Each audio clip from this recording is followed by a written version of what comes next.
Agenda, ang public service talk show providing information and conversations on labor matters in Canada. May mahigit ng 800,000 na Pilipino po dito sa Canada.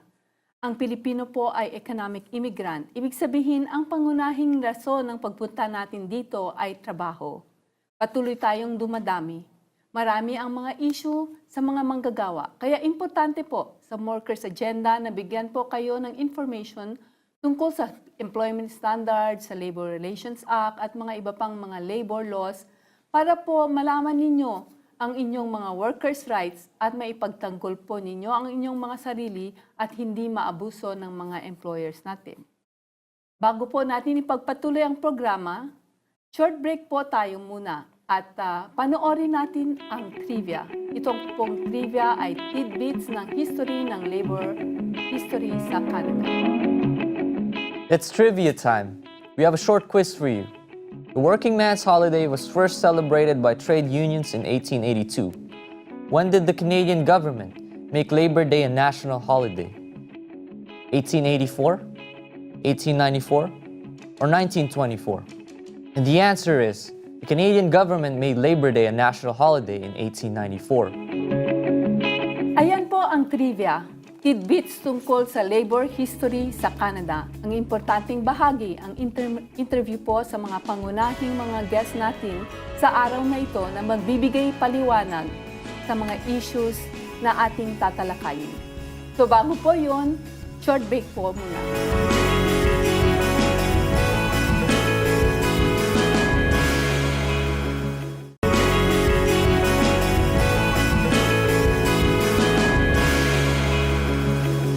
Sana magkaroon ng emergency leave ang caregiver. Hindi lang ang caregiver, yung ibang manggagawa din. Kasi minsan sabihin, may sakit ka pero hindi ka pinapayagan, pero hindi ka pa babayaran. Dapat magkaroon ng emergency leave. You are watching Workers Agenda. Paulina Corpuz po ang inyong lingkod. Yan po ang napanood ninyo, ang Workers Beat. Salamat po sa mga ating kababayan na nagbigay ng kanilang kuro-kuro tungkol sa mga labor matters dito sa Canada. Ngayon po, kasama ko sa studio ang dalawang union organizers, si Alan Pace, or Pace po, na matagal ng union organizer ng Unite Here Local 75. Isa po siya sa mga leader na nag-organisa ng Trump Hotel workers. At si Rafunzel naman po, isa ring organizer po siya at nagtatrabaho po din siya sa Royal York Hotel. Baka mabulol ako kaya slowly ko inano. At room attendant po siya doon, pero siya po ay union organizer din. So welcome Alan and Rafunzel. Salamat Paulina, mabuhay ka. At mabuhay ang mga manggagawang Pilipino dito sa Canada at saka sa Toronto. Thank you for inviting us. Okay, yeah. Simulan natin ang talakayan. Alam niyo naman na pinag-uusapan pa rin ang Bill 148 sa legislative agenda ng Ontario. So tuloy din ang usapan natin tungkol dito sa ating workers agenda. Bago tayo tumuloy doon, pwedeng bigyan mo kami ng background tungkol sa mga sitwasyon ng mga hotel workers, lalong-lalo na sa mga iniikutan yung mga hotel dito sa Toronto. There's a big difference, right? So if you make a comparison between Filipinos working in a unionized environment as opposed to Filipinos working in hotel industry na walang union, parang langit at lupa, right? So we talk about yung nagtatrabaho halimbawa sa Royal York na unionized, no? So they're paid almost $21 per hour. They are assigned rooms, but they work by the hour. Pag hindi natatapos, isusoli nila. Let's talk about TTC subsidy from the company, my pension, my retirement allowance, my 100% coverage sa dental, optical, the benefits. At higit sa lahat, the importance of a job security. Hindi ka basta-bastang maalis. Right? As opposed to a non-unionized hotel na mababa ang sweldo, mga part-time workers walang benepisyo, yung workload, at higit sa lahat, yung karapatan mo bilang manggagawa, walang proteksyon. So para kang isang tampon na pag ayaw na sa'yo, pwede kang maalis. Right? So the difference between the two is the job security. Klaro yung sinabi ni Alan na yung job security at saka yung health benefits at saka yung pension plan ng mga manggagawa kasi hindi habang na panahon na nagtatrabaho ka sa industriya, darating din yung panahon na magretiro ka.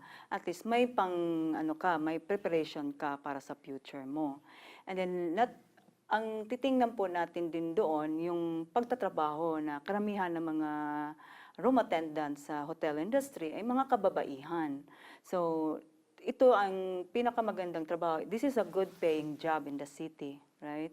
So, karamihan din ay mga migrante na dumarating dito at saka na nagkaroon ng, dahil unionize ang workplace, mas may respeto. No? May respeto sa dignidad ng mga manggagawa. Subalit kung ikumpara mo doon sa mga non-union hotel, kawawa yung mga kababayan natin kasi nagtatrabaho sila more than 8 hours na walang bayad. Libre yon. At saka,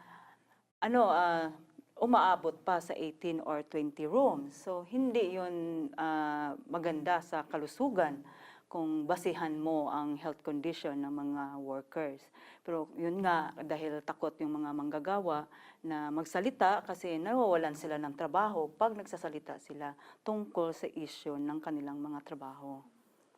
Sa mga hotels na inorganize nyo, anong porsyento ng Filipino as opposed sa mga ibang lahi?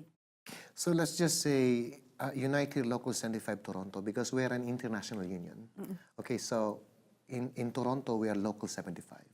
So there's 2 divisions in our local, the food service as well as yung 54 hotels in GTA that we represent. It's about 6,000 members. So out of the 8,500 total membership, mahigit siguro mga 45% Pinoy. Yeah, Pinoy. Yeah. Kasi alam mo mga Pinoy, masipag, masinop, masunurin, right? So yun ang preference talaga ng mga employers with no discrimination to other ethnicity. So we are the majority, mga Pinoy. Yeah.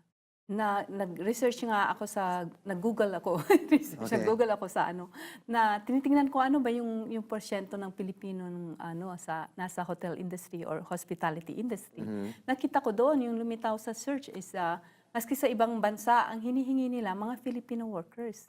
Nagpapatunay lang na tayo ay very hardworking, may ethics tayo at talagang nagbibigay tayo ng magandang customer service sa mga tao. Kaya tayo karamihan ng mga employers gusto tayong Plus we're good in multitasking. Yeah. So, punta po tayo dun sa Bill 148 kasi isa yan sa mga laging pinag-uusapan namin mula pa sa simula ng workers agenda. May isang feature doon sa Bill 148, yung tinatawag nilang succession rights. Pwede niyong ipaliwanag kung anong ibig sabihin noon at kung bakit importante na malagay siya sa Bill 148. So based on my experience, nung inorganize ko ang Trump Hotel 2 years ago, so one of the reasons why they wanted the union, because of the job security.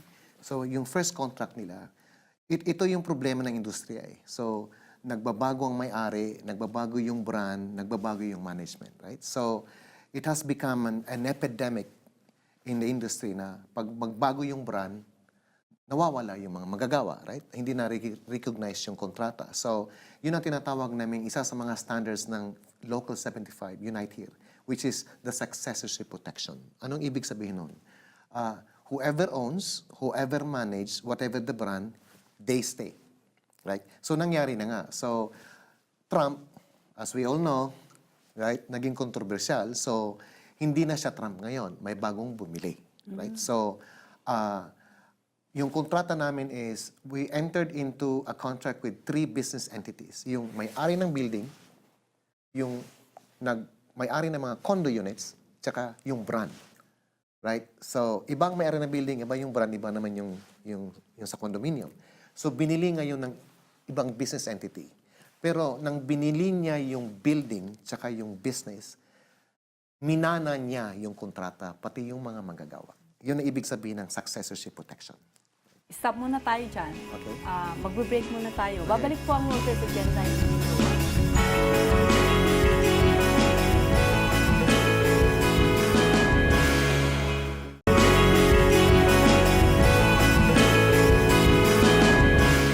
Teaching Workers Agenda. Paulina Corpuz po ang inyong likod at still with me, Alan and Rapunzel. So Alan, kanina natigil tayo doon sa usapin ng successorship. Successorship, Yeah. yeah. So yung successorship, kapag nag-aano ka ng collective bargaining, dapat bang isama natin yon or hindi isama? Good question. Kasi kami lang ang buguntanging union that we're actually a hotel, hospitality, restaurant union. Kasi ang union, maraming klaseng union, right? Para mga doktor, right? So, pag may pumupunta sa amin na they work in the bakery, we says, good, you want to join the union, but we're not the right union for you. But we'd like to say that we are an expert in the hotel gaming industry. So, nagiging standard yan ng Unite Here, International Union, na lahat ng kontrata namin, merong tinatawag na successorship protection language. Kasi nga, tulad ng sinabi ko kanina, pabago-bago ang may-ari ng brand at saka management. So, nangyari na nga. So, when we entered the first contract with Trump, after about 1 year, binenta ang Trump Hotel. So, ang nakabili is another business entity, which is managed by another company called Marriott. So, Trump now will be St. Regis Hotel, which is the only St. Regis in Canada. So, minana nila ang kontrata. So, ang nangyari, lahat na hindi covered ng kontrata na tinatawag nating CBA, Collective Bargaining Agreement, nawala silang lahat. Ang natitira lang yung member ng union. So, yun ang kalagahan. That's great, yeah. So, mabalik tayo kung ka-o-organisa lang ng union at nag-aano sila ng first contract, ano yung mga dapat may issue bang matindi pagdating sa usapin ng first contract? Sa first contract kasi, kung titingnan natin ang Labor Standard Act, hindi talaga binigyan ng kahalagahan, no? So kaya pinaglaban natin sa Bill 148 na isali yung magkaroon ng automatic access for the agreement. Kasi ang nangyayari, ang kumpanya, dinidelay nila yung bargaining. Minsan, ayaw nila ibigay yung demands ng mga manggagawa. Kagaya sa nangyari sa Renaissance ngayon, Sky Dome. No? Matagal na rin sila na how many times na inorganize sila ng ibang union, hindi naging successful. So, naging successful lang dito sa organizing ng Unite Here Local 75. Pero malaki ang struggle up to now, 1 taon na nakarating, wala pa rin kontrata kasi refuse yung management na ibigay kung ano yung mga kahilingan ng mga manggagawa. So, ang demands na natin ngayon sa baguhin yung batas, bigyan ng kalagahan yung first na kontrata ng manggagawa, ibigay kung ano yung karapat dapat na kailangan kung ano yung standard ng Unite Here Local 75, ganun din ang mga manggagawa. Kasi kami yung organisasyon, kami yung union na pareho-pareho yung standard. Walang hindi magkapareho. Kasi yun ang tinatawag, may mga template ang Unite Here. Yun ang problema ngayon sa Renaissance na hanggang ngayon na wala pa rin kontrata yung mga manggagawa doon. Baka may pwedeng i-add si Alan doon sa struggle ng Renaissance workers. Well, joining the union is not necessarily, yung pag-oorganisa lang. Part of the struggle is how to win the first contract. Okay? Kaya tulad ng sinabi ni Rafunzel, it's a continuous struggle, right? Kasi hindi kami basa-basang tumatanggap lang ng settlement from the company. Sabi nga niya, standard. Ano yung standard? Aside from wages and benefits, nandun yung pensyon, yung mga langwahe tungkol sa job security. Right?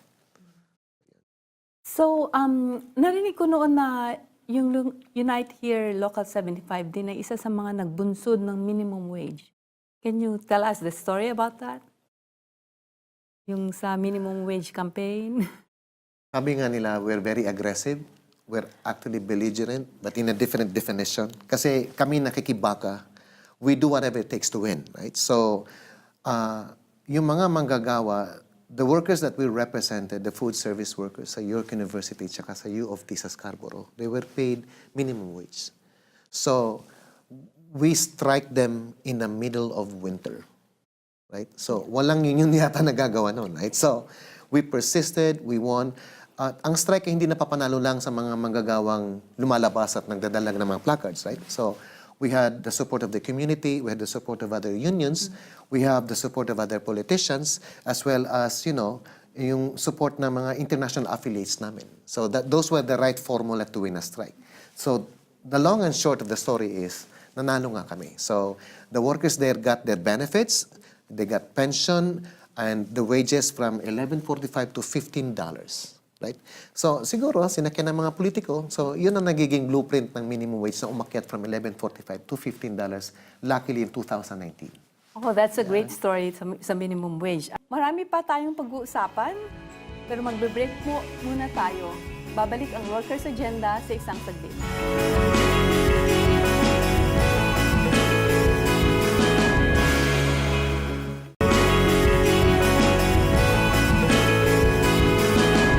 Nagbabalik po, Workers' Agenda. Kasama pa rin si Rafunzel at si Alan. Tanong ko sa inyo, ano yung mga challenges sa pag-oorganisa sa mga workers sa hotel? Ang mga na-experience namin, kagaya nung, kung titingnan mo kasi yung experience ng mga manggagawa, yung history ng mga Filipino workers dito sa Canada, nung nanggaling sila sa pagiging caregiver na program for 2002, no? Then nung after na matapos yung programa, nagkaroon din sila, nakakuha sila ng mga trabaho sa hotel industry. So yun ang pagkatapos, nag-ibang diligent kasi tayo, masunurin. And then yung pagiging masunurin natin, na-abuse yun. No? Hindi natin alam na sobra na pala yung hours sa pagtatrabaho. Nung mag-start na silang mag-complain o makipag-usap sa HR, naging masama pala ang dating noon. So, ang resulta noon, nawawalan ng trabaho.